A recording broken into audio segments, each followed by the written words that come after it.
بسم اللہ الرحمن ہاؤس میں جاب کرتا ہے جو بینک کے لیے لیزنگ مسوڑوں سے خون نکلے تو وضو ٹوٹ جائے گا، اگر وضو کرنے کے بعد مسوڑوں سے خون آ جائے تو کیا وضو ٹوٹ جائے گا؟ محمد ابراہیم، مہاراشٹر، انڈیا سے۔ خون نکلنے سے وضو ٹوٹ جاتا ہے، لیکن اتنا کہ نکل کے بہہ جائے۔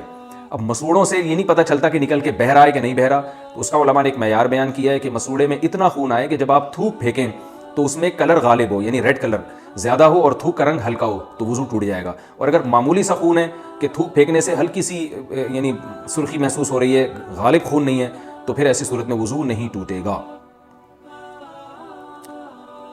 بغیر وضو کے قرآن مجید چھو سکتے ہیں؟ کیا بغیر وضو قرآن پاک چھو سکتے ہیں؟ سیف اللہ خان انڈیا سے۔ بغیر وضو کے قرآن پاک نہیں چھو سکتے، اور ہاتھ میں گلوز پہن کے بھی نہیں چھو سکتے۔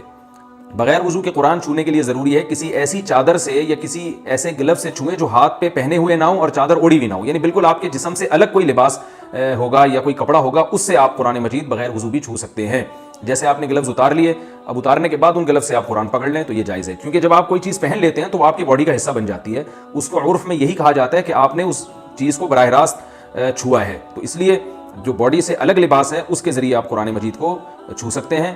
اگر وہ باڈی پہ پہنا ہوا لباس ہے تو پھر بغیر وضو آپ اس لباس کے ہوتے ہوئے بھی قرآن مجید کو نہیں چھو سکتے، کیونکہ قرآن میں صاف طور پہ اللہ کا ارشاد ہے لا یمسہ الا المطہرون، اسے پاک لوگ ہی چھو سکتے ہیں، اور طہارت کا جو کامل درجہ ہے وہ باوضو ہونا ہے۔